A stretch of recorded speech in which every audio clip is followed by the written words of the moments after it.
சனாதன தர்மம். மகாபாரதம். கல்வி, குறைவாக பேசும் தன்மை, நெருப்பு முன்பு வழிபாடு, வேள்விகள் ஆகிய இந்த நான்கும் ஒருவனது அச்சத்தை விலக்க வல்லனவாகும்.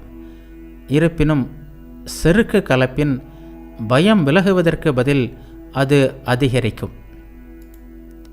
ஞானமுள்ளோர் மதிக்கப்படும்போது செருக்கும், அவமதிக்கப்படும்போது துன்பமும் அடையக்கூடாது. ஞானமுள்ளோர் மட்டும் மற்றுமொரு ஞானமுள்ளவரை மதிப்பார்கள்.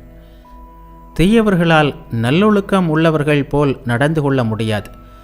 உன்னை போன்ற நற்குணமிக்க கற்றவர்கள் மாற்றமில்லாத, பிறப்பு இறப்பற்ற பிரம்மத்தை மட்டுமே துணையாக கருதி இகத்திலும் பரத்திலும் நிரந்தர அமைதியை பெறுகிறார்கள்.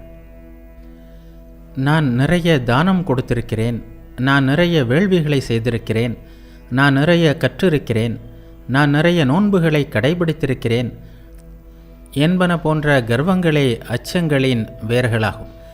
எனவே நீ அது போன்ற உணர்ச்சிகளுக்கு ஆளாகக்கூடாது. அஷ்டகன் கேட்டான், வாழ்வின் 4 நிலைகளான கிரகஸ்தம், பிக்ஷு, பிரம்மச்சாரி, வானப்பிரஸ்தம் ஆகியவற்றை கடைபிடிப்பவர்கள் எப்படி நடந்து கொண்டு அறத்தொகுதிகளை அடைய வேண்டும் என்பதில் வேதத்தை அறிந்தவர்கள் வேறுபட்டு இருக்கிறார்களே. யயாதி கூறினான், பிரம்மச்சாரிகள் பின்வருமாறு செயல்பட வேண்டும். தனது குருவின் வசிப்பிடத்தில் தங்கி அந்த குருவின் கட்டளைப்படி பாடம் கற்க வேண்டும். குருவின் கட்டளைக்காக காத்திராமல் அவரது குறிப்பு உணர்ந்து சேவை செய்ய வேண்டும். குரு உறக்கத்திலிருந்து கண் விழிக்க முன்பு அவன் விழித்து விட வேண்டும். குரு உறங்க சென்ற பிறகே அவன் உறங்க செல்ல வேண்டும்.